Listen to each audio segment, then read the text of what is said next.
In 1977, Dino De Laurentiis decided he wanted to emulate the success of Jaws from 1975, and he decided to do the animal that was more powerful than the great white shark, the killer whale, or the Orca. This week on Dissect That Film, we talk about Orca from 1977. Let's go. Your host, Parker, Dan, and Angela slice and dice their way through the good. If it bleeds, we can kill it. The bad. You brought the devil! There's a devil inside everyone. And the ugly movies you love. And you can't piss on hospitality. I won't allow it! Hold your favorite films and franchises tight, because they aren't safe. In fact, it's already too late. It's time to dissect that film.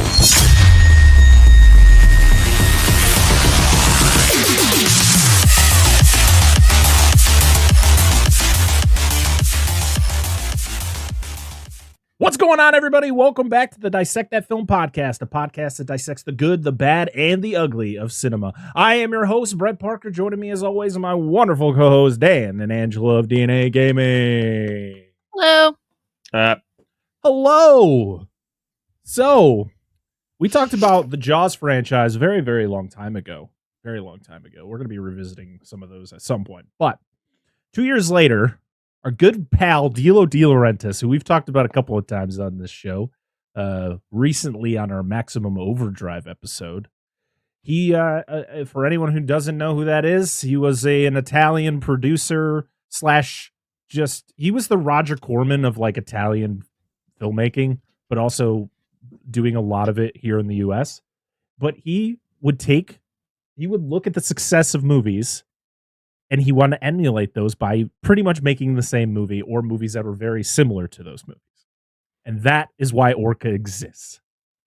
I think at some point they would have made a movie about a killer whale, revenge movie about a killer whale, but Dino De Laurentiis was smelling that money. He was like, Jaws could succeed. We know we could do it with Orca. Yeah, the closest modern analogy we have is probably Asylum. Yeah, but I think it's not the same. It's not the same. I feel De Laurentiis was putting out a little bit more quality work than Asylum. Yes. No. Did he? Yes. Did he do Inseminator? I don't know, Dan. I think that's something you got. It just feels like I feel like that's his because that's like an alien or extra. Like that just feels like that does. I don't know, something that he would do. But yeah, I mean he's done some quality. I mean, he's put out quality movies. I mean, we're going to be speaking about a movie that a lot of people, especially now, love. Back when it was put out in 1977, people were just looking at it as, this is a Jaws clone. This is just kind of ripping off Jaws in every which way, and it didn't do well at the box office. It had a budget of, according to Wikipedia, which, of course, you got to take with a grain of salt. I don't understand how you get these numbers. It says $6 million or $17.5 million. Which one is it? Which one is it? It's not. That's not a small difference. That's a big difference for 1977. But it made $14.7 million at the box office. It didn't get very good reviews.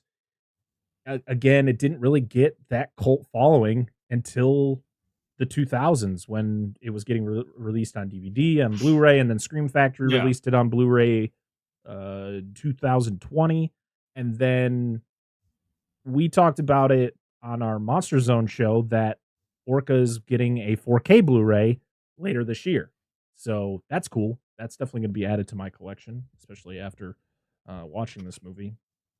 But do you guys have any history with Orca?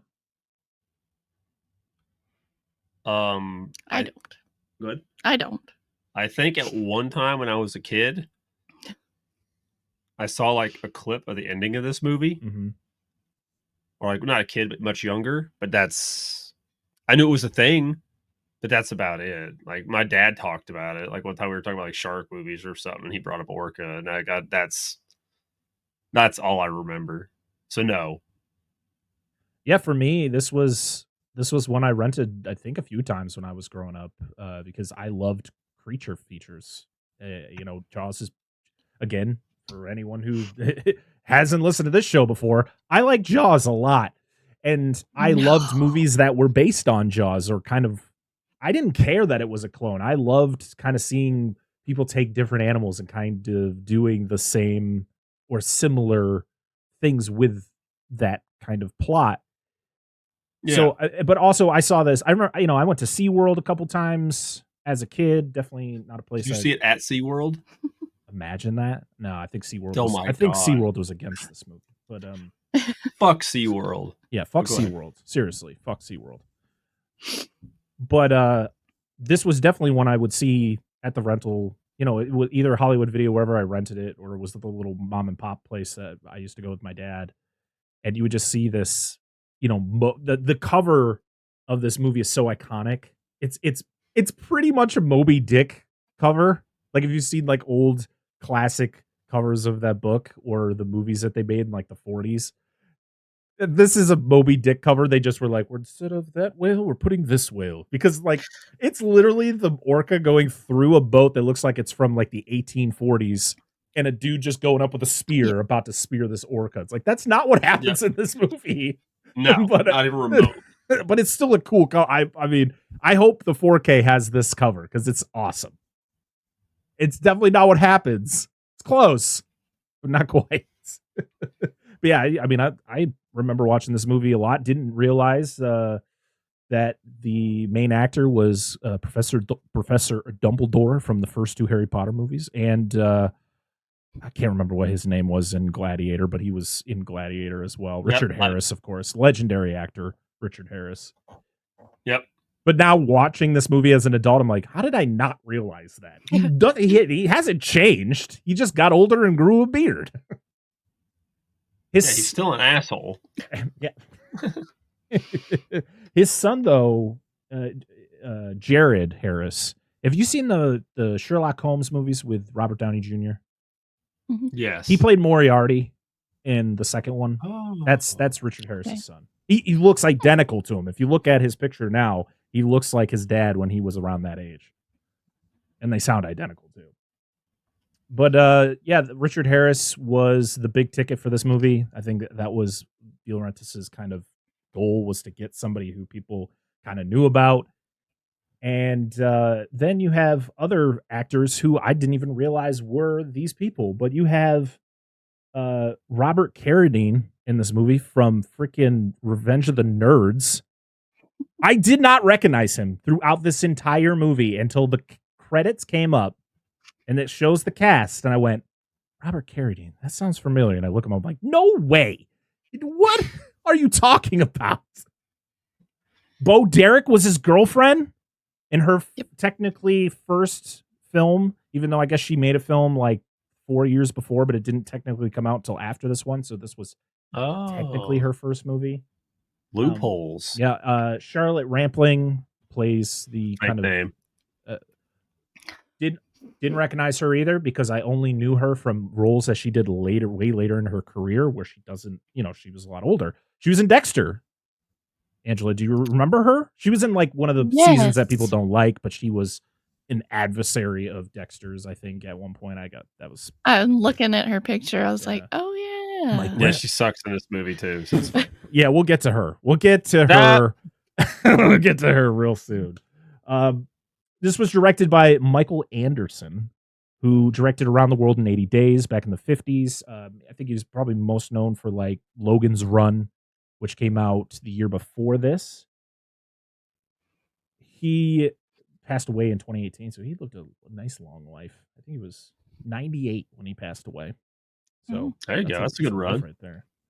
But yeah, Around the World in 80 Days was kind of his big ticket back in the 50s, and then doing Logan's Run was kind of the next thing. Then he did this, and then it's all downhill from here, baby.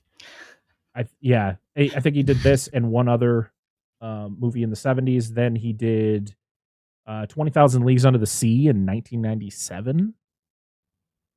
I'm looking at some of his work. Was that a TV movie? It probably sounds about right. Yeah, that's our director. The writing was done by Luciano Vincenzoni and Sergio Donetti. Luciano Vincenzoni was pretty much contacted by Dino De Laurentiis in 1975 after seeing Jaws and said, "I want a movie about an animal that is stronger than the great white shark." And so pretty much he's like, I guess he got consultation from his brother who was big into zoology, who kind of gave him a lot of information about orcas and the fact that orcas do kill great whites in the wild. And so that was like, well, this is the perfect animal to kind of emanate that with. And the fact that they used a scene where the orca attacks a great white in this movie, kind of is kind of like a fuck you to Jaws in a way. It's fantastic. Yeah. The crazy thing is that the great white footage that they got for this movie was done by Ron Taylor, who also got the great white footage for Jaws. So all of the real shark footage from Jaws was done by the same guy who did this. So that was pretty cool. The orcas themselves, of course, there was an animatronic, kind of like a Jaws, like a Bruce style thing for the whale, and for a few scenes they had rubber whales, and then of course they had shots of real whales that were in captivity up in Canada. And of course you can tell which is which because of course they show a lot of the whales in the wild and the wide shots with their dorsal fins being very high. We talked about this on our Monster Zone show when we talked about tentacles, because there were orcas in that movie. Yep. And we kind of talked about the same thing. No tentacles in this movie. No tentacles in this movie. No tentacles. But the fact is every time they would show a real whale, its dorsal fin was kind of bent over, which indicates that it was a captive whale. Also, the fact is that you know, Vincenzoni wrote the movie to kind of compete with Jaws.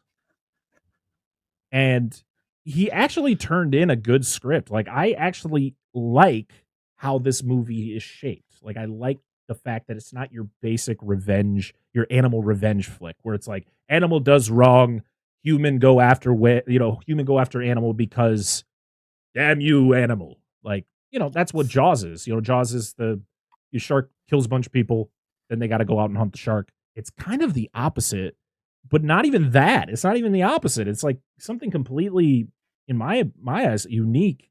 And the fact is, like, our main character is not just that typical. Like, you go into this movie thinking Richard Harris is going to be just a Quint clone, right?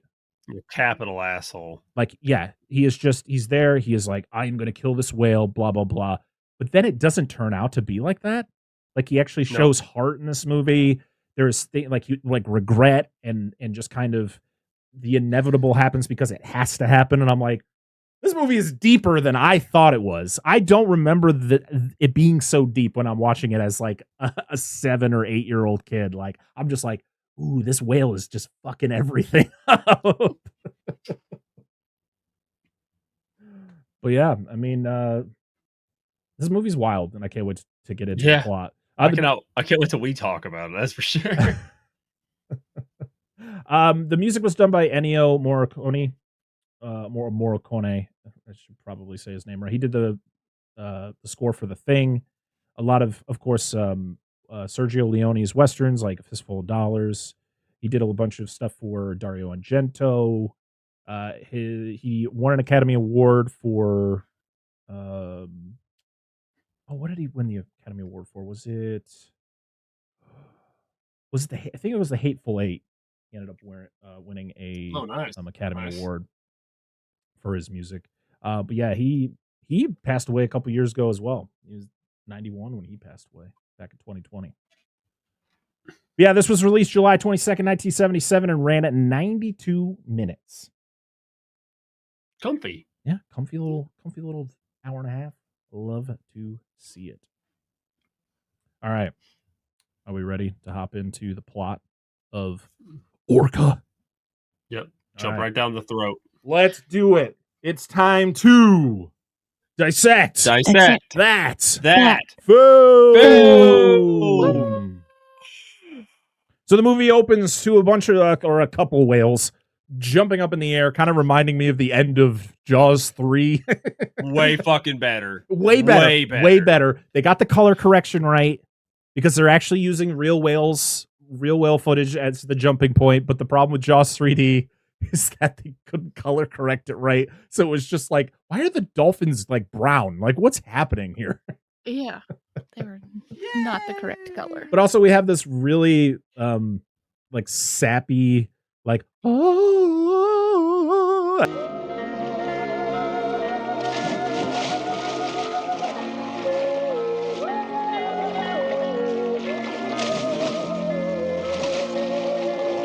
as like they're like swimming around and stuff. And then I'm going, are they fucking? I think the whales are fucking. I think they were. Maybe. I think they were. I wasn't paying that much attention, dude. I mean, based on what happens in alright. this movie, I think this was kind of like the beginning. You know, it's the male and the female. They're consummating their love, and then of course we find out later that that orcas. I don't know if it's real, but or that orcas are monogamous or whatever. So, yeah, here we go. I don't know. I assume they're rapey like all of the dolphins. So. Yeah, I mean they are technically more in the dolphin family than they are whales. Yep. More for the fact that they have dorsal fins where most whales don't. So also they do like the Jaws POV, like in the beginning of Jaws, or pretty much the beginning of every kind of underwater like animal movie, where it's them kind of showing like a POV of the animal swimming. I was like, that's really shallow water. I don't think that orcas are swimming through that. Why? It's like 3 feet of water.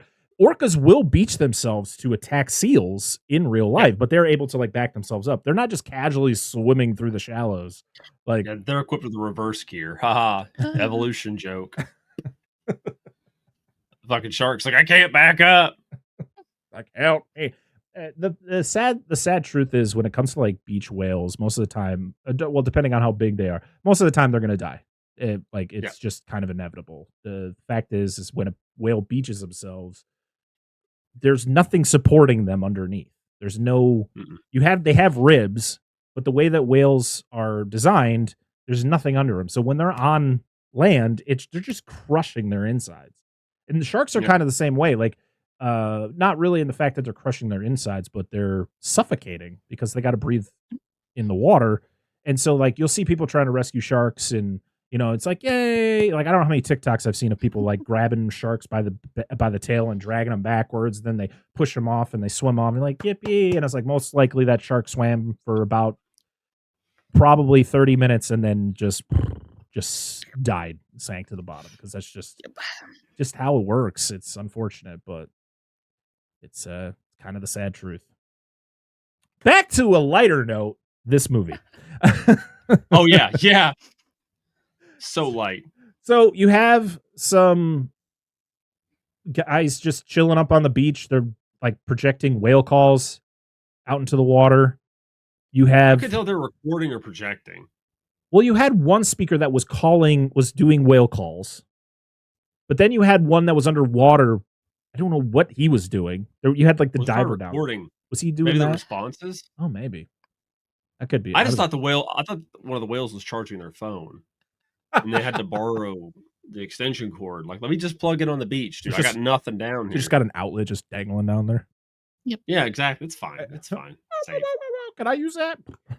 Yeah, exactly. He's like, mine's on the other side of the continent, the other side of this continent here. I just can't deal, man. Oh God. So this is when Bruce shows up. Hey Bruce. Hello. Can we get like another Finding Nemo movie, but it's like it's about Bruce and his friends and he's got to face off against an orca? Because that would be like the ultimate battle. We get a parody title of a different movie that's not affiliated. We could just call it What About Bruce? Please. Perfect. Let's do it. Let's get on that. Okay. Start writing the script. Pixar, get on it, motherfucker. I'd watch it. So you find out that there's a boat that is hunting the shark, and they're about to ram into it's the Bumpo. The Bumpo. That's right. That's the name of the boat. It's great. Fucking Bumpo. Who names their boat the Bumpo? Like, this is the one for us, guys. Yo, he bumps, man. He bumps. Shit. He knows how to bump. Most people name their boats after something that means something to them. So Maybe Bumpo. Like, this is my favorite dog when I was a kid because this is what he sounds like in my mind. Bumpo. I don't know. It's not even close to what fucking Richard Harris sounds like. Oh God. Oh shit. So you have it where there's a diver down there, and the boat is, I guess, about to go over where the diver is, and the boat that's with the diver is not even near him. What is happening? He's over here, you're over here. I don't think that's how that's supposed to work. You're supposed to be kind of in the same vicinity as the diver, and so he just rushes. He just blasts his little dinghy in front of the boat. I'm like, what the fuck is about to happen? I thought this dude was about to get taken out by the Bumpo. Like that Bumpo was sending him to fucking death. Bumpo fucks, dude. it's hard. But yeah, because of all this chaos, they lose the shark. But the shark gets turned around because of the diver, or the guy on the boat falls off. The guy in the little boat falls. Are you okay, Tan? He fell off his dinghy. He fell off his dinghy. He sure did. He fell off his dinghy. Every time, now I'm thinking of the shark. And every time I see this shark in this movie, I just want it to roar like in Jaws: The Revenge. We get some roaring later. Dino De Laurentiis loves that roar. He uses it. He used it in freaking Maximum Overdrive. He's like, I just don't. I don't know what. I don't know why it tickled me so much. It just fucking hit me. Anyway, back to the dinghy. Oh, that's so good. Quit playing with your dinghy. Stop playing with your dinghy. But yeah, he falls into the water, and the shark's like, "Oh, dinner time," and turns around and comes back.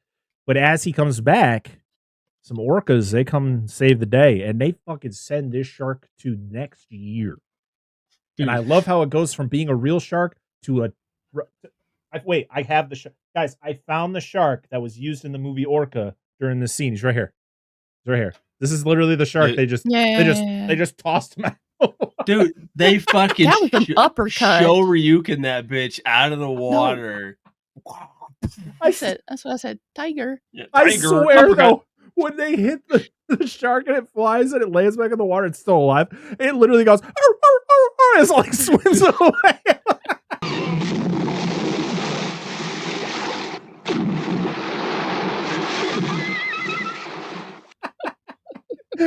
What? I was expecting to whoop the shark's ass, right? Oh like, yeah, kill it, like hit it in the gills. Was it like a flip? Like Flipper? Paul Hogan's like Flipper. That's what I was expecting, but this fucker went flying. I was like, "Holy hell, dude! What is going on?" It was so good. I loved it. Oh my god. But also the fact is that when Richard Harris, or Nolan, his character's name, he's yelling at these divers. He's like, "You messed us up. Like we were going after that shark." He's like, "That could have been 35 feet long." And I was like, "What?" No, he was just making up sizes. Yeah. 35 feet long. I was like, "Okay, Quint." Yeah, no shit.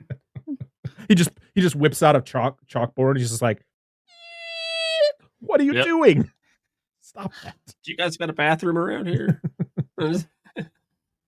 We are then hanging out with a character who doesn't really need to even be in this movie at all, other than to give us Orca facts, and that is Rachel, played by Charlotte Rampling. God.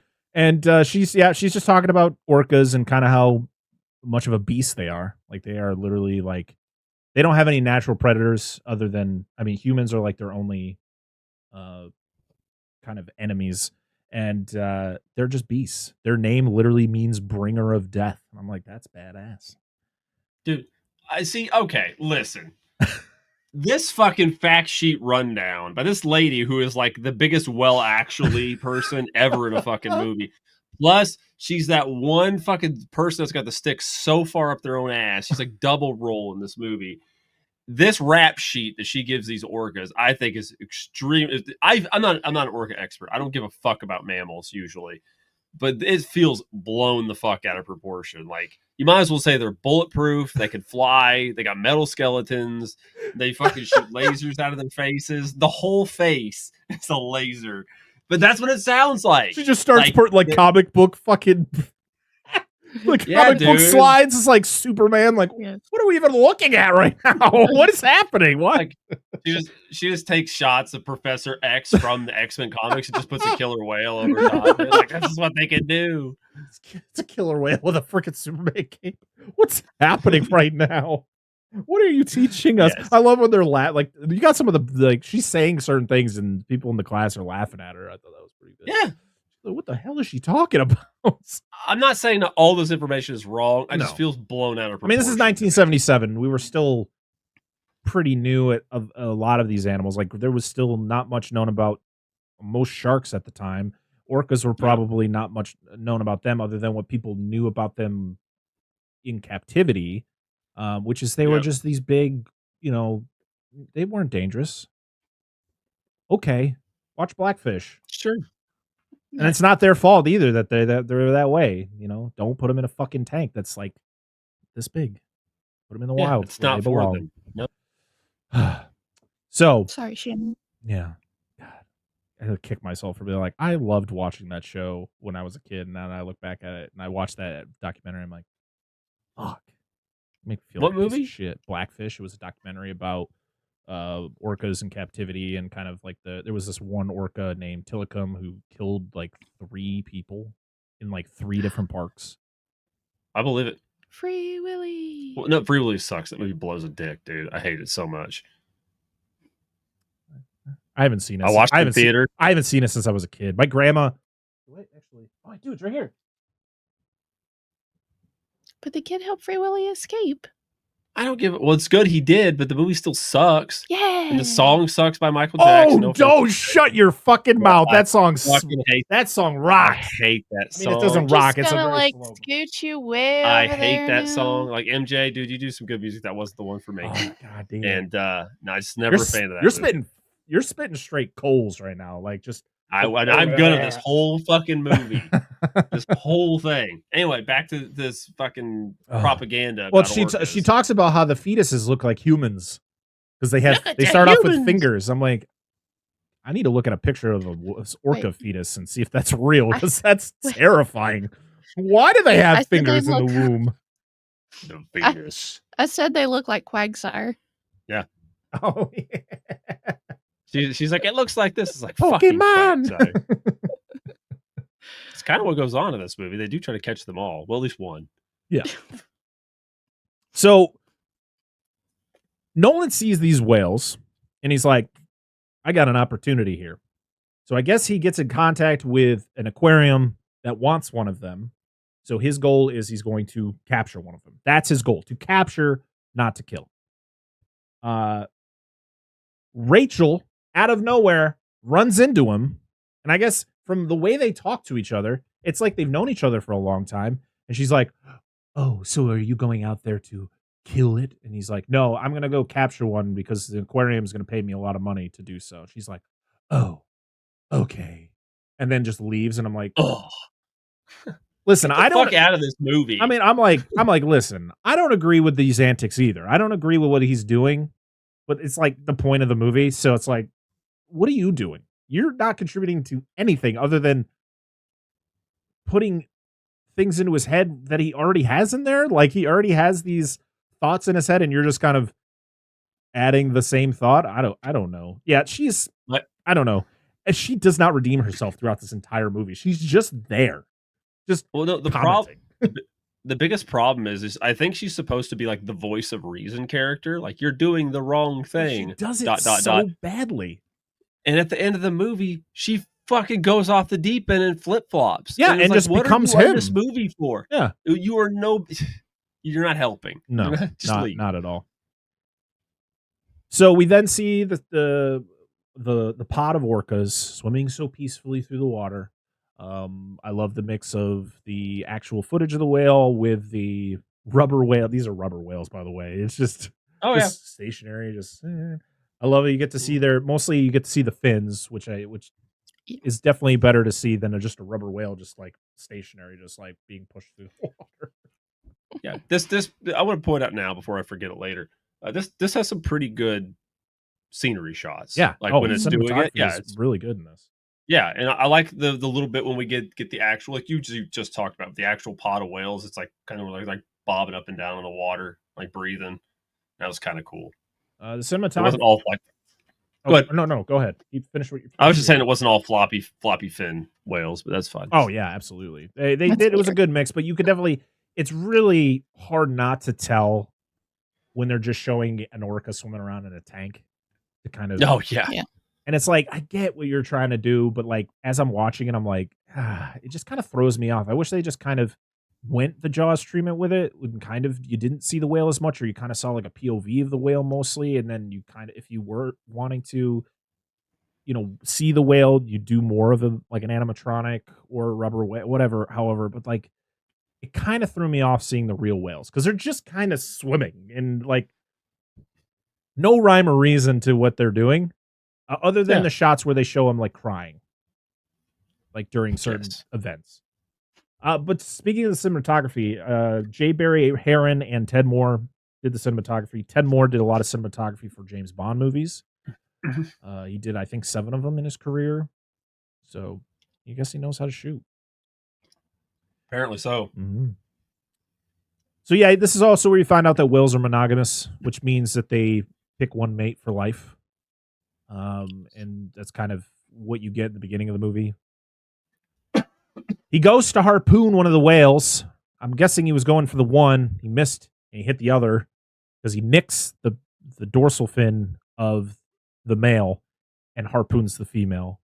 She's flailing to the point, like, this is where it gets dark. Like, this movie is not fun in the way of like, holy shit, this is crazy. Like, this is fucking dark. So the female gets harpooned and immediately knows she's gonna die. Swims into the propeller of the boat. And the guy and the guy in the crew, I think his name is Novak, he literally is like, she's going into the propeller. She's trying to kill herself. And I was like, why? What? Okay. And they finally get her, they wrap her up, they hoist her up onto the boat, and you find out that she was pregnant because the fetus falls out onto the boat. And this is when you see that they wrote Nolan as kind of a not a straight up evil character. Like, he actually has some heart because like he sees this and he's like terrified. And even after he hoses the fetus into the water, this is not a good time to laugh, Dan. No, it just is like a lot of people are like, just people watch this movie like, prom night. Oh my god, prom night, dumpster baby. No, dude, I was just thinking of another thing. It's like, well, the thing's hoisted up and like, placenta comes out. It's like Quagsire used unbirth. I'm sorry. You knew this was going to happen. But carry on. I did. Him flushing it down the toilet. So I just flush it down. He hoses, because he hoses the fetus off the boat, and then he's like, get that thing off my boat. Yeah, and then he was like, he's like terrified. He's like he's kind of ashamed of what he just did because he didn't know. I mean, I think his whole goal was to get the male, but I don't think he knew the difference, and he didn't know that the female was pregnant. So of course she was screaming too. That kind of like set him off because like it's fucking weird. Yeah, the scream. So of course the male comes and starts attacking the boat.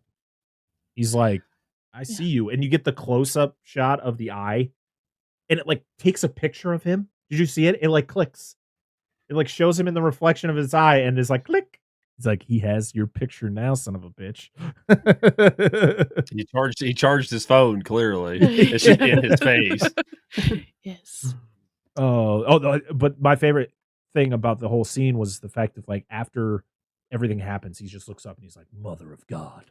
And you're just like, this is when she knows that shit is about to change. Well, see, and as much as I belittle this scene, it's actually pretty well done. Like, you do not expect any of this shit to happen. No. It's like, damn. I was like, what the fuck is going on in this movie? This is not Jaws. He just went there. Okay. So the male attacks the boat, and you find out the female is still alive. Yep. You're like, what?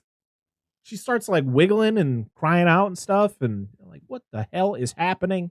He's like, puncturing the boat. I love how though while the orca's attacking the boat, they're just kind of nonchalant out there, like, well, we probably should check the engine room, as the engine room has exploded pretty much. There is water coming from every orifice of that place.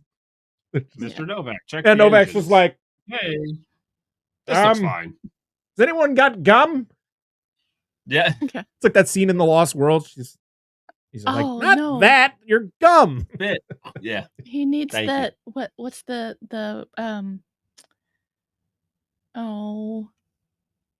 Oh Flex Seal? yeah, Flex Seal tape. He saw this boat in half. Yeah. Yes. You just need that guy. Oh my god.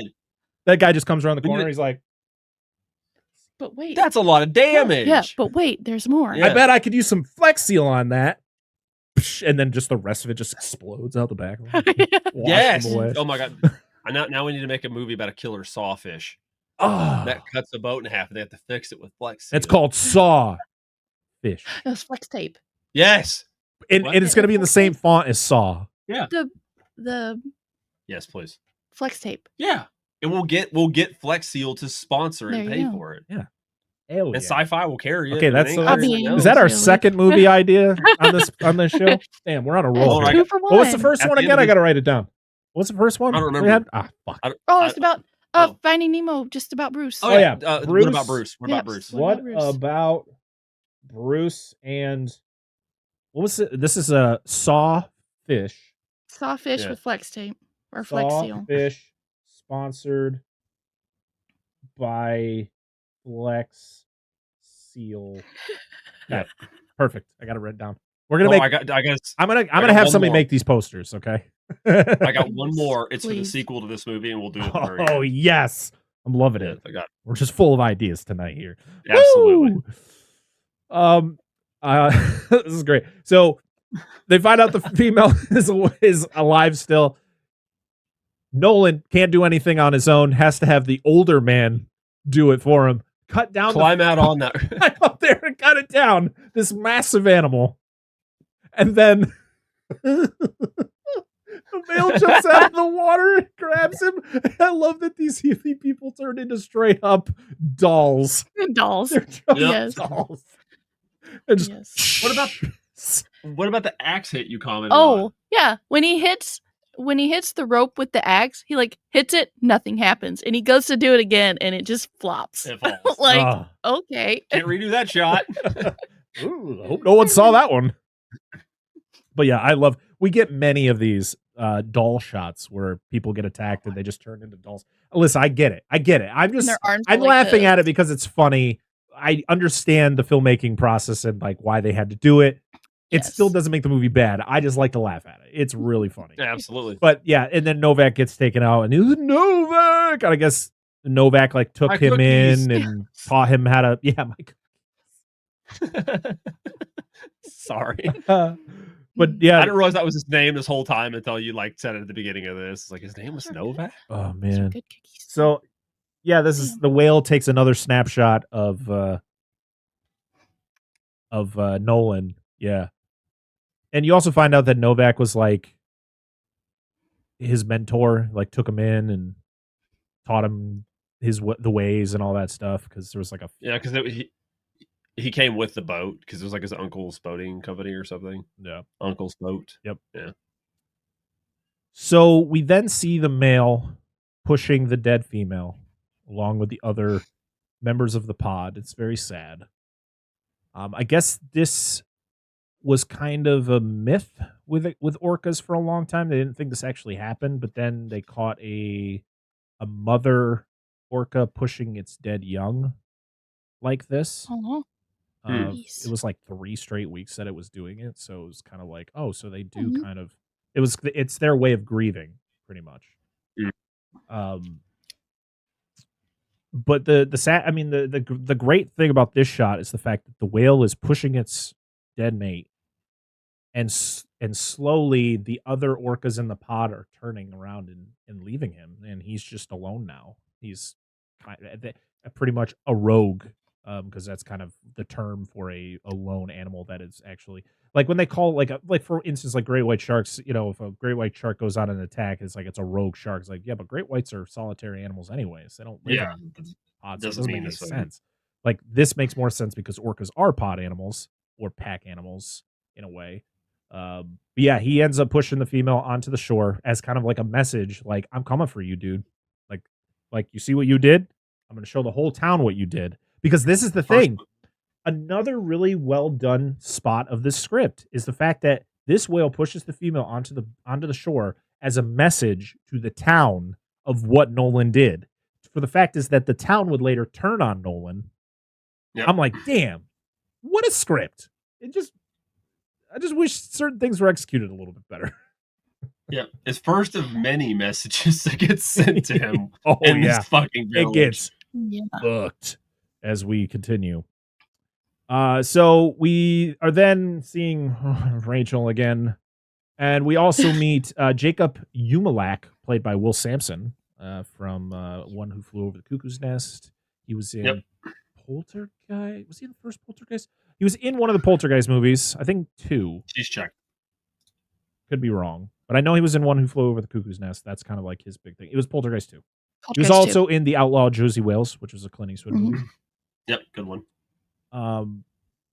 He passed away at a very young age. He was like 53. Oh yeah. But we meet. Of course, he's a native, so he knows all the legends and kind of the history of like the animals and why this whale is doing what it's doing. And of course, Nolan is the guy who saw things happen. He knows in his head that what Umalak and what Rachel are saying is true, but he doesn't want to believe it, so he's just kind of pushing it away. He's like, he's like an animal seeking revenge. That's nonsense. I'm just going to walk away from this conversation because it's not benefiting me in any way. He goes to the service for Novak, and he asks the priest, he's like, can you sin against an animal? And the priest is like, you can sin against a blade of grass.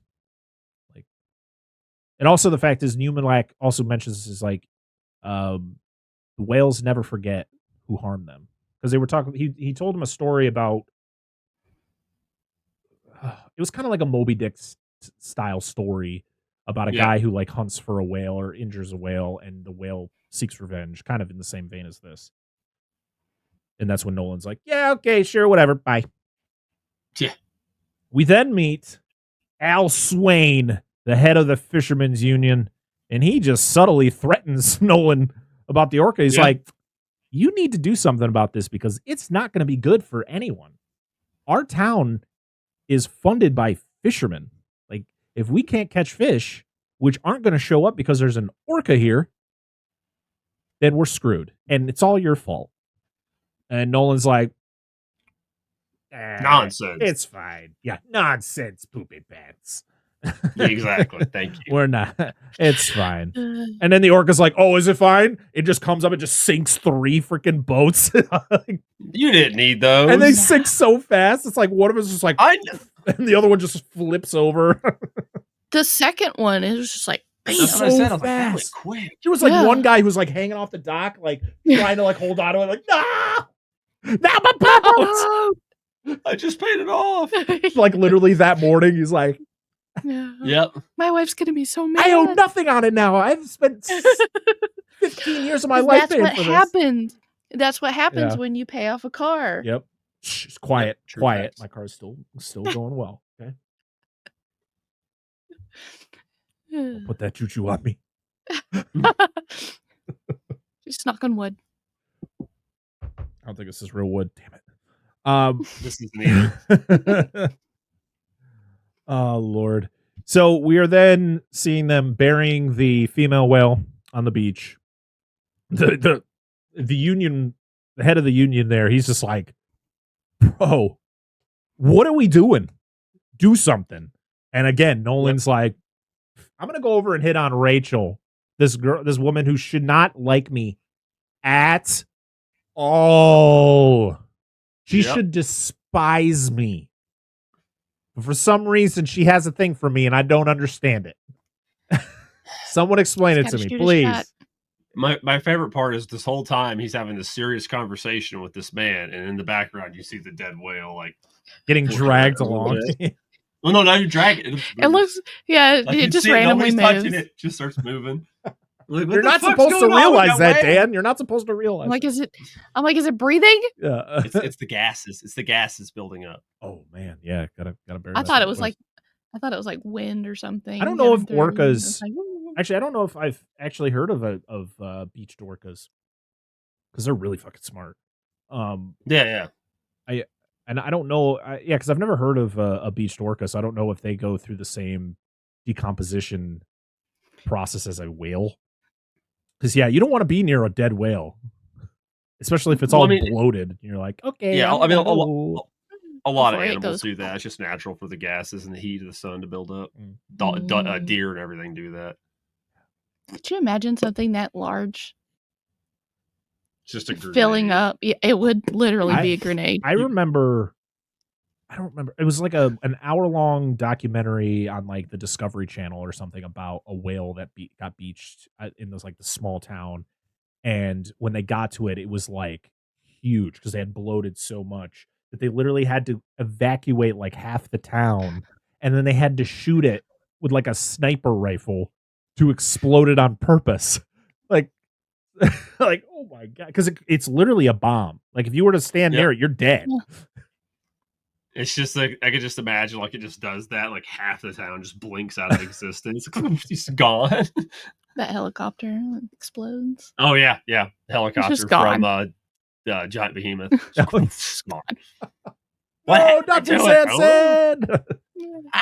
Look away from the light. We have another Samson though. We do. Don't look at the light. I can't help it. It's so beautiful. I can't help it. It's beautiful. Harry, no! Don't look at the light! I can't help it. It's so beautiful. Go into the light. I love that movie. In a world that has been completely divided for so long, two movie fans have decided to unite for the people and the betterment of mankind. One, an action movie buff. The other, a horror movie fanatic. Together, they will try to bridge the gap of both genres into one podcast with their battle cry, "Give me back my action and horror movies." Listen along as Charlie and Nate alternate each week talking about action and horror movies they cherish, mostly from the VHS era. Also, including some modern examples that felt like the movies they grew up with by answering the battle cry, "Give me back my action and horror movies." Available wherever you listen to podcasts. Look them up on Facebook and Instagram.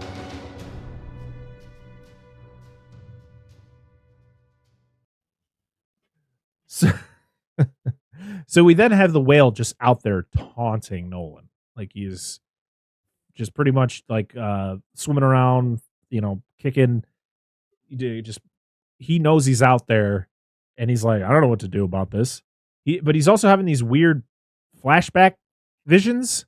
He had one of the fetus falling out, and then he has one of like a car accident. I was like, what is that?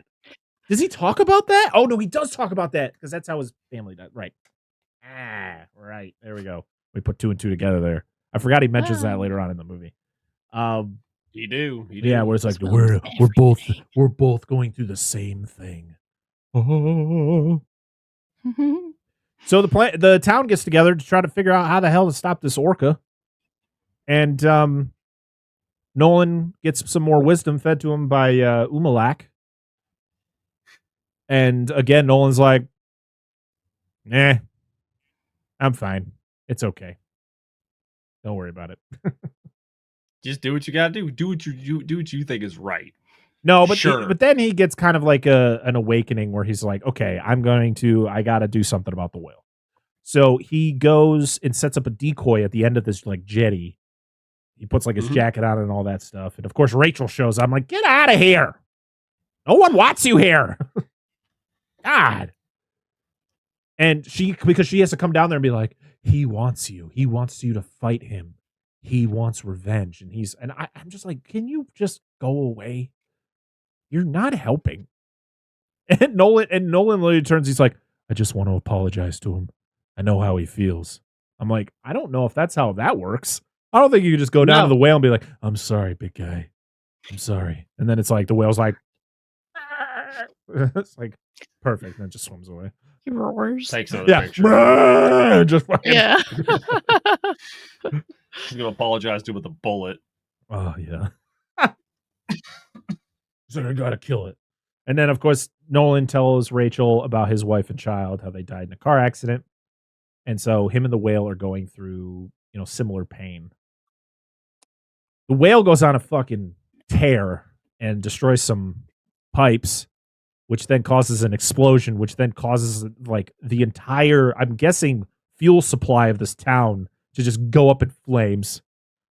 Yeah, just further up the hill, it's like a fuel depository. Yeah. Just the whole fucking thing goes up. My favorite is so fucking stupid. My favorite is the whale. The whale jumping out of the water multiple times, like, yeah, yeah. He's like, dick, I'm gonna show you bitches. That had nothing to do with this. No. Just this one asshole. Yeah. Fuck everybody it's else. So good. He's like, oh my god, this is so great. Oh, the town is just like, you need to go.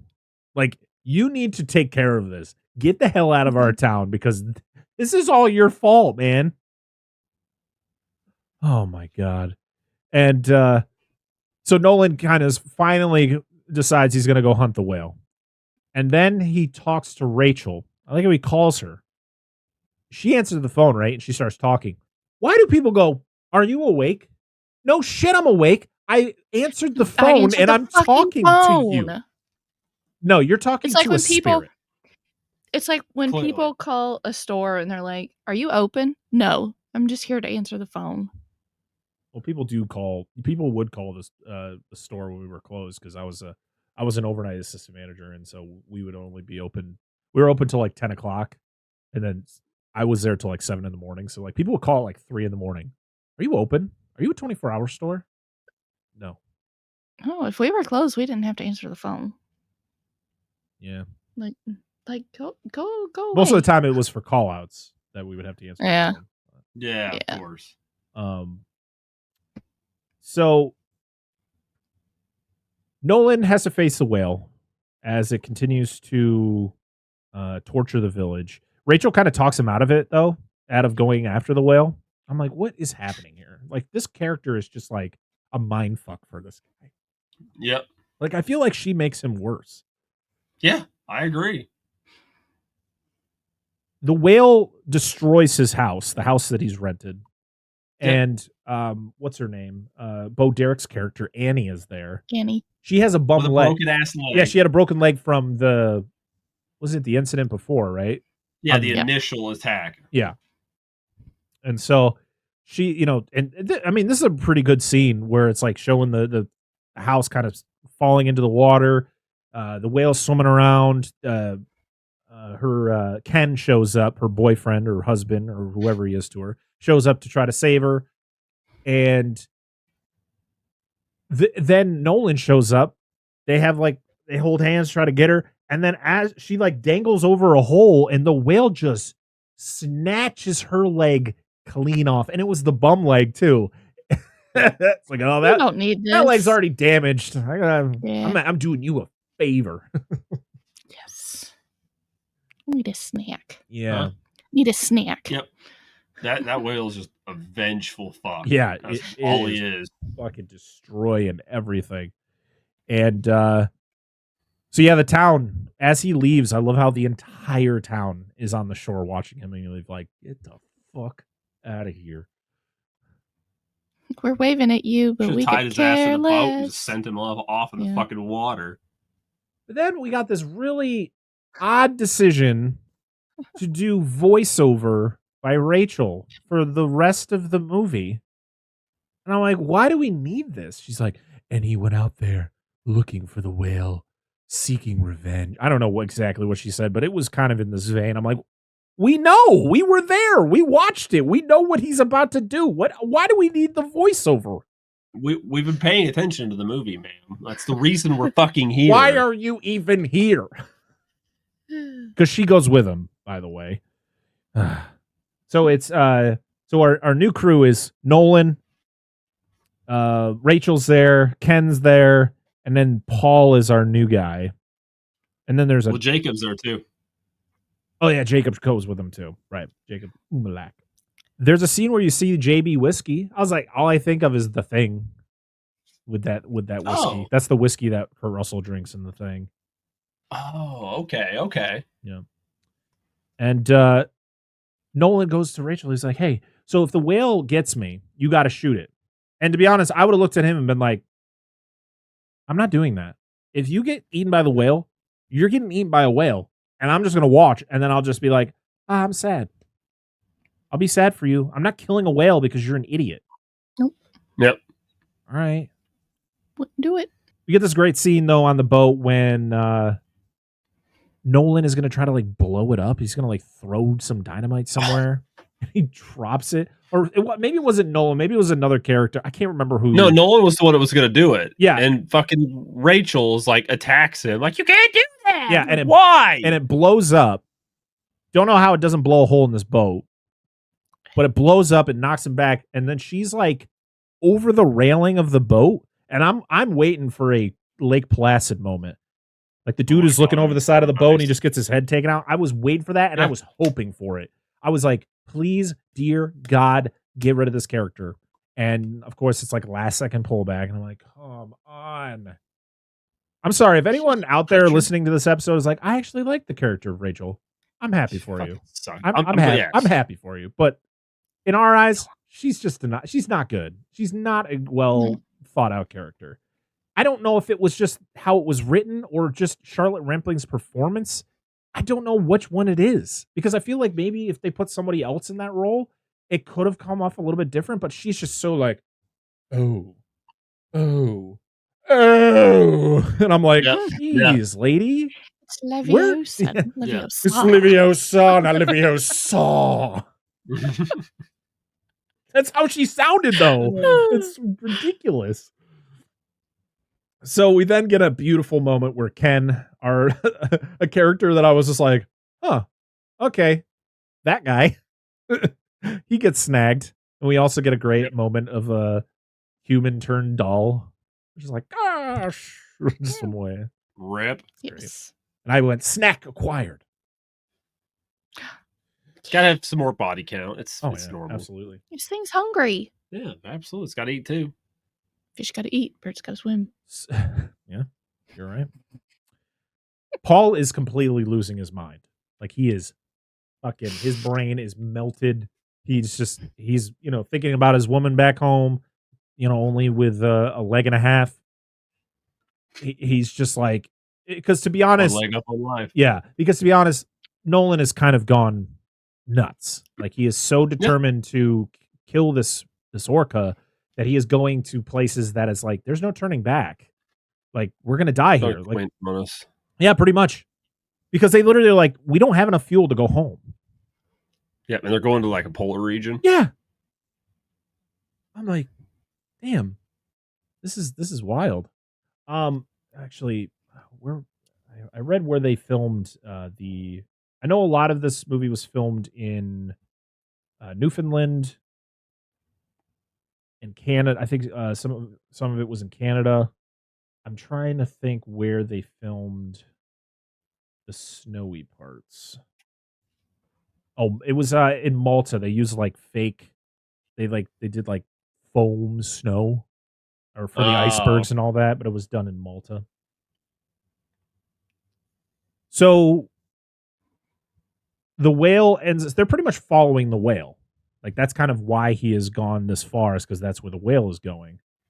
And Paul just is like, I'm getting the hell out of here. I'm going to leave on this lifeboat. I don't know how long it's going to take me to get home, but to be honest, I don't even give a shit because you're all crazy. He hops into the lifeboat, and the whale is like, nah, motherfucker. It just jumps out of the water and just pegs the boat and then takes him. And Nolan's just like, well, shit. Well, damn. Everybody All else right. is dead. This is fun. And he pretty much is like, yeah, tomorrow's gonna be the day. I'm gonna kill this whale tomorrow. That's it. And this is when Rachel kind of like turns into another version of him, where she's like on his side. She's about killing the whale. I was like,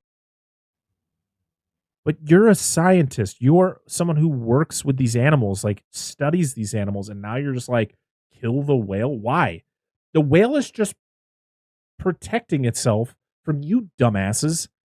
Like, I'm so confused. Well, not at this point. No, not at it's just seeking revenge. It's just like, I'm killing people because you love them.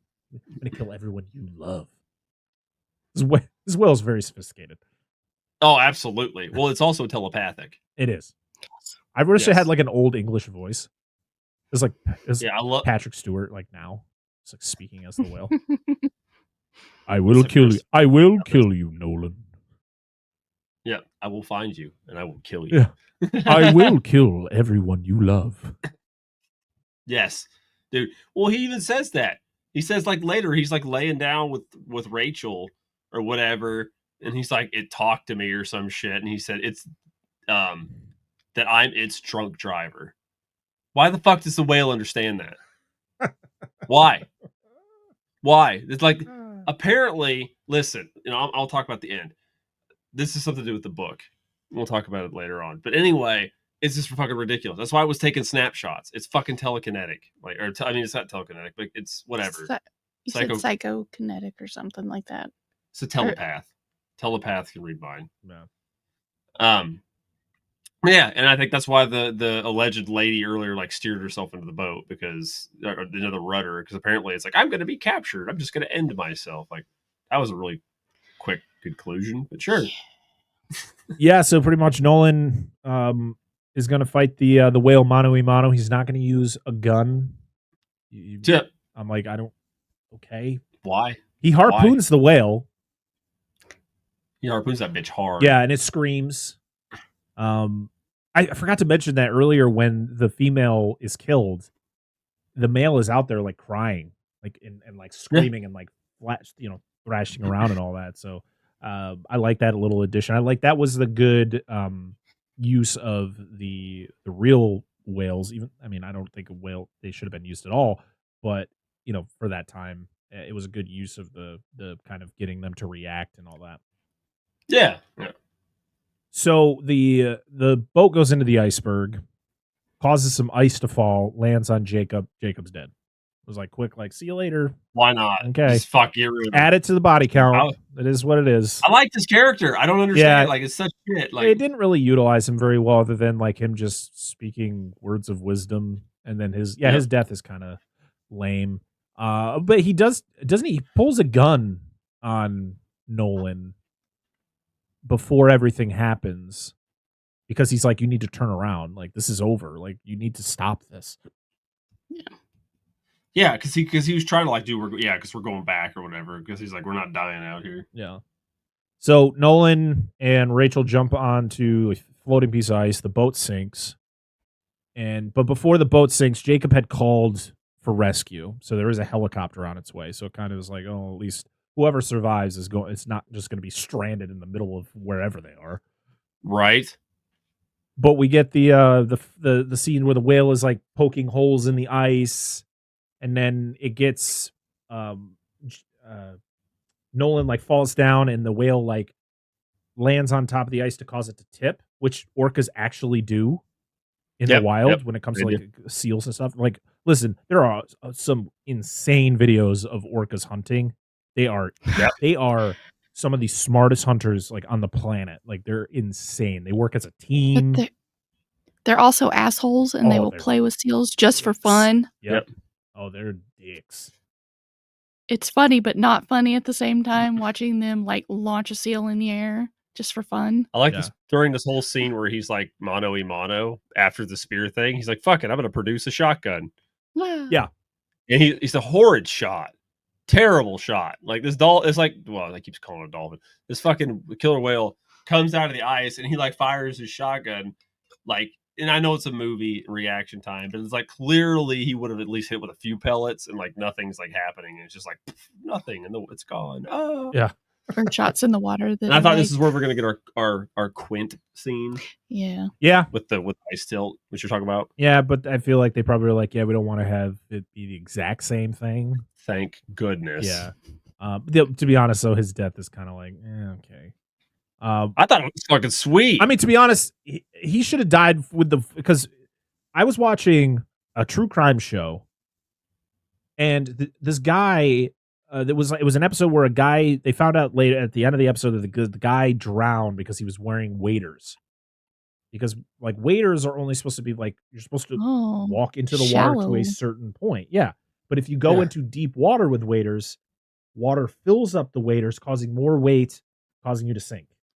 So if he is swimming around with these waders on, he's just see you later. He's going to drown, or the whale's just going to grab him and take him away. Yeah. But instead, he gets tail whipped. He literally gets picked up by the tail and just tossed onto the iceberg, causing him to die, and he slips into the water, and that's the end of Nolan. Which again, orcas do in the wild. Yeah, Orca's going to use his body as a fuck tube. He's like, I don't got a woman. Nolan, it's your job now, bitch.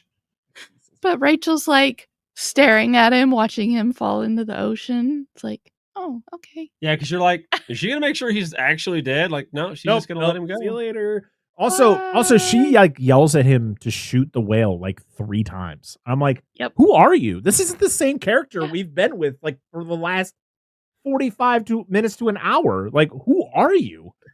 She's the biggest flip-floppy toxic piece of shit in this whole fucking movie, dude. She Listen. just filled this man's mind with the bullshit that brought him to this point. Listen, we're going to talk about our thoughts on the movie overall at the end. I mean, I've already kind of shown my hand in the beginning when I was talking about watching this movie, but this character sucks. She just sucks. I got to re-listen to Movie Dumpsters episode on this and see what they thought about Rachel. Please, I don't remember, but I really hope it's not. I don't remember either. They're going to be like, we like this character a lot. I'll be like, fuck. Too late. I said what I said. She sucks. But the helicopter comes at the end and to save Rachel, because you're like, well, you can't just end it like that. It would be kind of weird.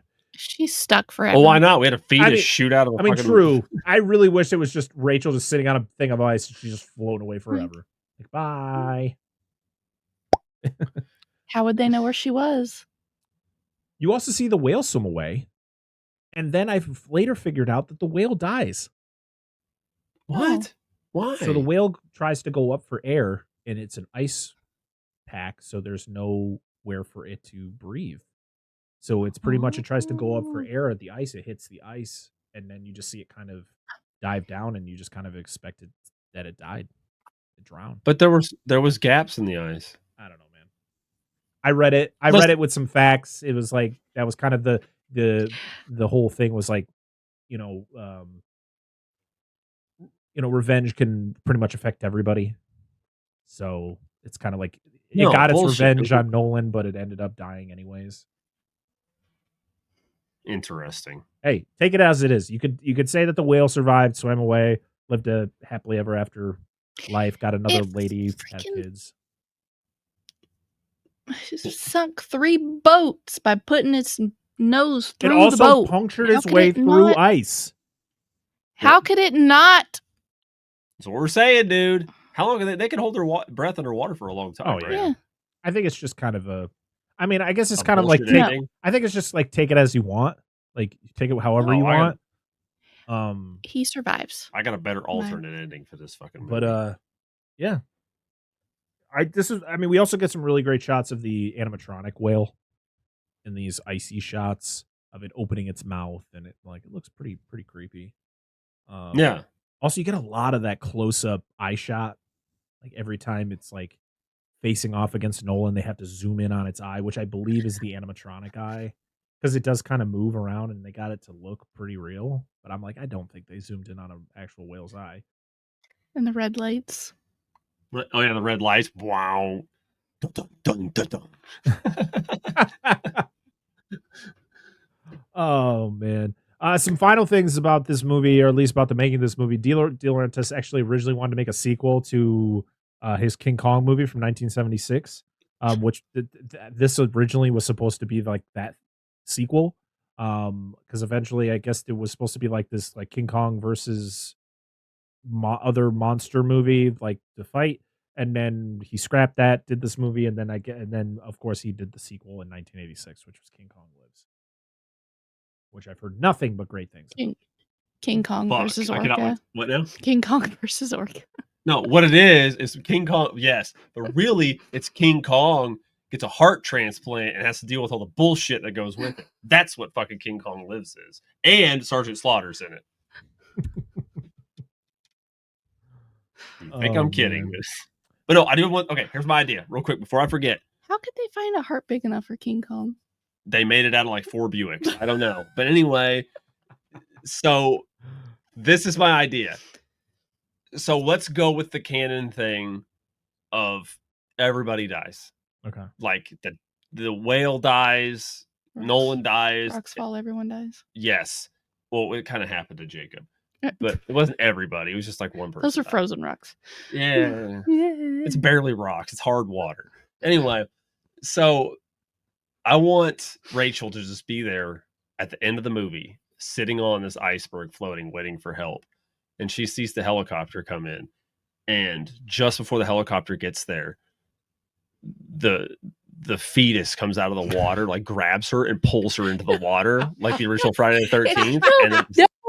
I said that shit. No, I came up with the name of it. What? Orca 2, Revenge of the Fetus. Yeah, there you go. Revenge of the Fetus. Yes, thank you. That's the sequel. That's the movie. That's the direct sequel to this. Oh, jeez. Or we could call it Friday Night Fetus. Oh my god. That anyway, carry on, Parker. You had way more better things to say than we just did. Supposedly during the filming of this movie, Richard Harris was drinking very heavily because I guess he saw a picture in a tabloid of his then wife with another man, like on the beach. So that's a problem. I guess he tried to quit the production at one point, and Vincent Zoni, the producer and writer, pretty much stopped him or had him come back. You have a contract. Yeah, like you can't leave. You shall not pass. So I'm going to use this magical word of binding called contractually obligated. There was a novel on this movie that came out mere months before this movie came out. It was like the same year. I don't think it was credited in the movie though, because I don't remember seeing like based on the book or whatever, like they usually put. So.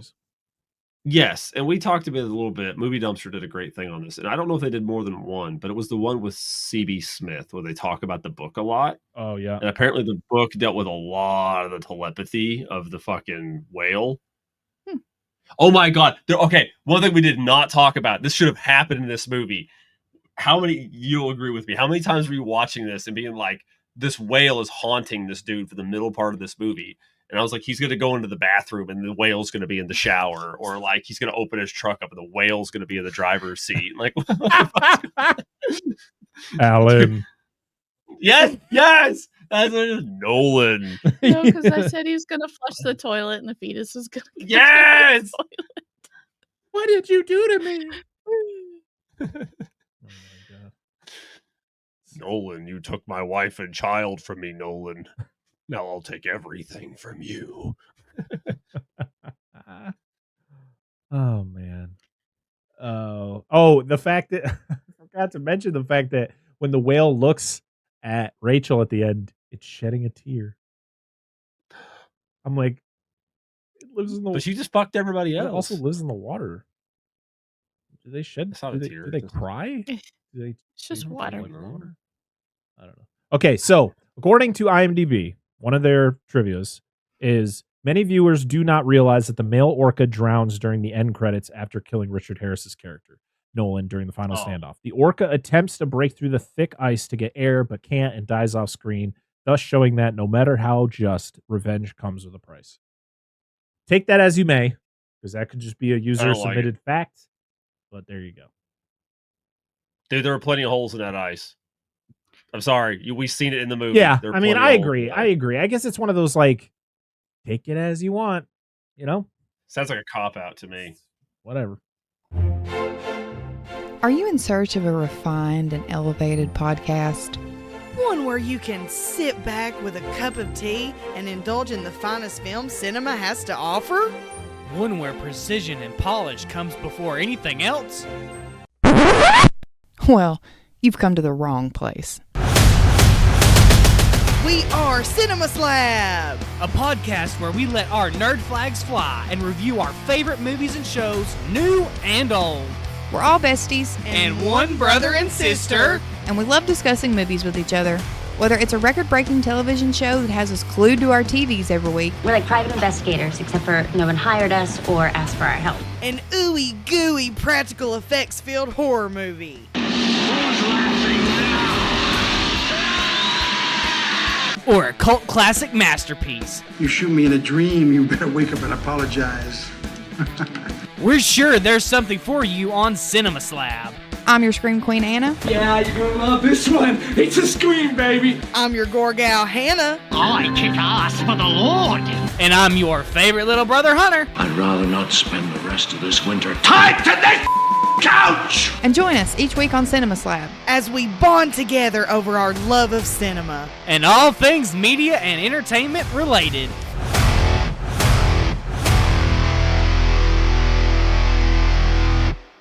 But that is it. That is Orca from 1977. Now it's time to go around the room and talk about our final thoughts on the movie we just talked about. Angela, hit us off. What'd you think of Orca? Yes. I didn't think that I was going to like this movie and ended up loving it. Even with the rubber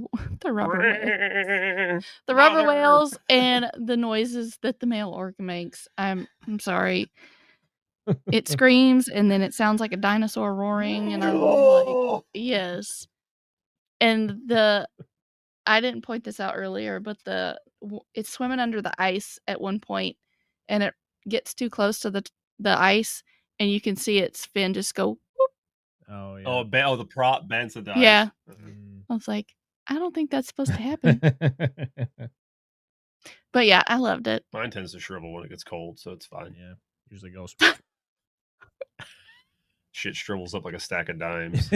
And your voice goes hot. Oh my God, what is happening? Sorry, that's never happened to me before. I had to pull it real hard. I had to get it out of there. All right, Dan. I think No. I thought it was actually pretty good. Like, as much as we poke fun at it, I thought like how the movie played out was pretty good. Like, I would definitely. I know, like at this point, if you listen to you know everything can happen. But like, this is a movie you definitely want to go into blind. Like, I know it's kind of like too late, but fucking, it's great, dude. Like, you do not expect half the shit that happened in this movie to fucking happen. Seriously, I did not. It was so many surprising moments. This dude was like, I'm gonna one up the shit out of Jaws, and like, admittedly, I don't think he did, not even close, because obviously two different types of film, but it's still, I thought it was a pretty good movie, and just batshit some of the things that happened. We called out some of the stuff that happened, and I still wasn't prepared for it to happen. I was like, we were just bullshitting, and it was like, oh, the okay. only thing I remember from the episode that I watched or listened to, the podcast, was about the fetus thing, and then it was telepathic. That was it. And like all this other shit, like it blows up like a fucking oil refinery. Like, why? Why did this need to happen? Like, I don't know. But it's fun. I thought, Richard Harris was probably the best part of the film, acting wise, even though apparently he was sloshed during the movie. But that's fine. He has reasons. And I liked, Will Sampson's Jacob, and like the rest of the cast is whatever. I could take it or leave it. The effects were pretty decent for most of it, except for like when we got to like the doll humans. Like the prop for the whale, I thought was pretty decent for the time, and like uppercutting the shark, maybe a little ridiculous, but I thought it was in good taste. So yeah. Oh, yeah, that's it. I guess just go check it out. Yeah. If you haven't seen it, go watch it. It's totally worth it. Definitely. Absolutely. So the one final fact about this movie is that Dino De Laurentiis went around to check the box office of this movie during its opening week. because he expected it to beat Jaws' opening week. Oh Jesus! It didn't even make back its budget, and supposedly there was a theater manager that would that stated that he walked through his lobby going, "Why nobody like my whale movie?" It's Oh man, it's become a cult hit now. It's a it cult is. hit, It dude. really You is. just I didn't mean, get- listen, I'm about to talk about my thoughts about this movie, but yeah, I mean, to be honest, as much as we were making fun of it and laughing at a lot of the effects work, which is still really well done, but you could Yeah. still kind of just like, it's funny. Like the dolls are funny, but in order to do shots like that, 1977, that's what you got to do. And for the budget they had, they did what they did, and I think it turned out pretty well. There's just the character that we talked about that did not need to be in the movie. She was just, or at least maybe cast somebody else, or maybe if maybe if Charlotte Rampling did something different with that performance. She just was so up her own ass. It was just annoying, and she just did not add to anything in this movie other than just feeding Nolan the same bullshit he already knew. But other than that, I think Richard Harris is really fun in this movie. I like his performance a lot. I like his kind of emotional take on like everything that's going on. The effects work is really well done. The cinematography is really well done. Yeah, the story of this movie is so intricate, way more intricate than I thought it was going to be. As Dan was stating, like you're just seeing things. You're like, I was literally expecting Jaws with a killer whale, and I got something completely different, and I'm like, that's good. And I mean, it sucks it didn't do well at the box office. I know that this also didn't get much critical acclaim. I know it did get nominated for 2 Academy Awards, for sound and for editing, I think. Or sound editing. Yeah, it had to do with like the sound of the movie. So, but yeah, I mean, it's a fun one. Like, I'm definitely gonna be snagging the 4K of it when it comes out. I definitely want to add this to the collection. I love these type of movies. I love these animal revenge flicks or just creature features. In the same vein as like Lake Placid or Anaconda and stuff like that. I just give me all these like just like rogue animal movies. They're just a lot of fun, especially these early ones. The ones that were kind of copying Jaws. Grizzly is another prime example. That one, I think I like this one more than Grizzly. Grizzly is still Grizzly's a lot more funny. Like that's a funnier movie. This takes itself way more serious and it has a lot of dark moments where you're like, God damn, I was not expecting that. But yeah, good time. All right, now we're gonna go over to social media and see what you all had to say about Orca. We didn't get many responses, but we got some responses, and we love to read them. So we're gonna start over on Twitter/X. We got Nick or at Bad Movies We Love. Yes, probably the best Jaws knockoff that exists. And then we have one from this Dissect That Dan who just yells, "Fetus!" Yep, that's true. That's me. Right. Over on Instagram, we got one from the Bucket of Chum podcast that said, "This movie kicks ass." Enough said. Agreed. And then we have another one from Billy Joseph Jr., patron and friend of the show. He said, "Oh my God, one of my favorite childhood movies." Wow. There you go. There we go. Let me check over on Threads real quick. Yeah, to be honest, I haven't really talked to a lot of people about this movie, but I really haven't heard much negative about it. I know we had a few people request us cover this movie. Yep. So it was definitely when we decided to do this on the sea month or whatever the hell we're calling this month. I haven't even said it yet, but I knew this was the movie I wanted to cover. Movie Dumpster covered it probably a couple years ago. I can't remember how long back. I'm definitely going to re-listen to that episode. I definitely want to know what they thought of the movie. And yeah, I don't know if I've seen other podcasts cover this movie. I'll have to look deep. I don't know if has Dead Meat covered this. Has he done a kill count on Orca? I don't think so.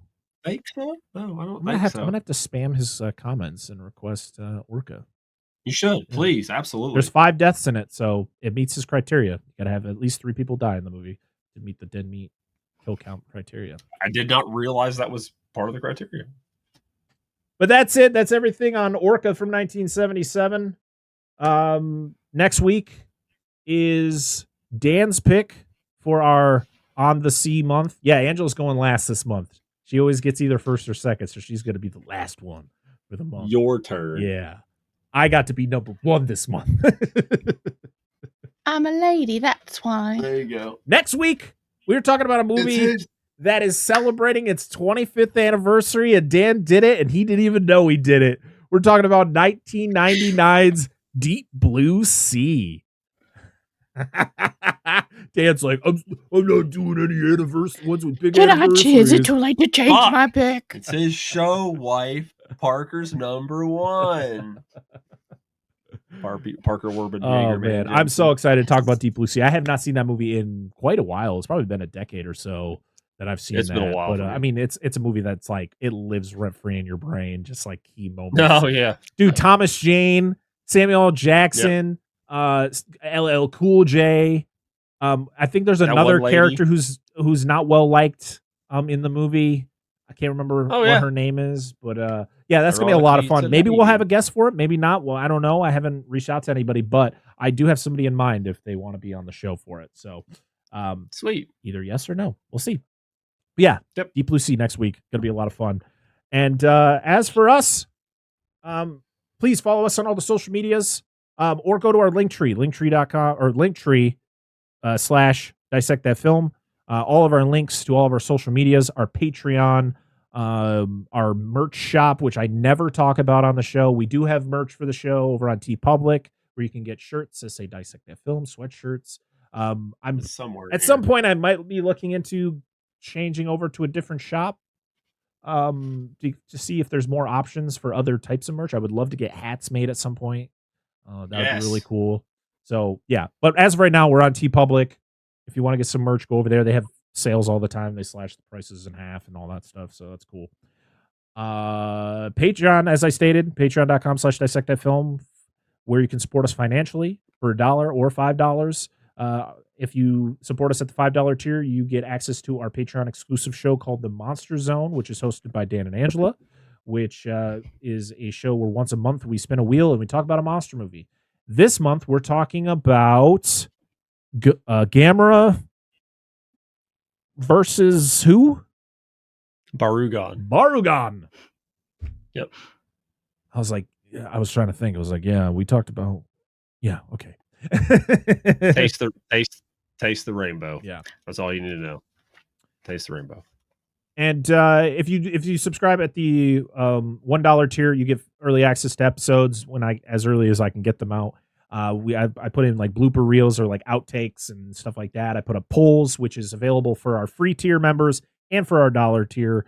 Well, actually, it's for all the tiers. So if you subscribe at the free tier, you can participate in our polls, which you should, which is really fun to participate in. You get to help us choose what movies we cover at the end of the month. Yeah, it's great. Patreon.com / Dissect That Film. If you cannot support us financially, that is so okay. We appreciate you supporting us any way you can, sharing our shows on social media, telling your friends, just liking and subscribing and commenting over on our YouTube channel, youtube.com / Dissect That Film, where we do the video version of this show. Show some love over there. You can rate and review us on your favorite podcast app, Spotify, Apple Podcasts, Good Pods, anywhere you listen to us. If you can leave us 5 stars, please do so. It helps us hopefully get into more people's ears. It also brings up our morale over here because we love that you love our show, and we love reading your reviews, and we love seeing the 5-star ratings go up on Spotify and Apple Podcasts. So it's awesome. We're at 30 reviews on Spotify. So now it's time. Now our goal is to get to 40. Let's go. Thank you so much. Let's go. All right. I think that's about it. We got anything else? Am I missing anything? Nope. Have I covered all the bases? Yep, believe so. All right. Thank you, everybody, for listening. We appreciate all the love. And until next time. Oh, actually, before we leave, I always forget to do this. Oh, I always forget to to personally thank all of our wonderful patrons. Thank you to our wonderful patrons over at patreon.com/dissectthatfilm. We have Billy Joseph Jr., Andrew Schoening, Corey Morissette, Jason or Nerdtrovert, The Flicks and Friends Podcast, Dan and Angela of DNA Gaming, Doom Generation, Eric Stein, Robert Stewart, Rudy453, and then over on our free tier, we have Dennis, Charles, Bucket of Chum, the Shark Movie Podcast, and the official Joey C. Thank you to everyone who supports us over on patreon.com. We appreciate you so much, and we appreciate everyone who listens to the show. You guys really, help us get this thing going and help us along, and we love doing what we're doing, so thank you so much. So yeah, that's it. Until next time, I am Brett Parker. That is Dan and Angela of DNA Gaming. We are Dissect That Film, and this has been another episode of the Dissect That Film podcast. We'll see y'all again next time. Feed us! Get off my bones. Come back, fetus. Bye-bye.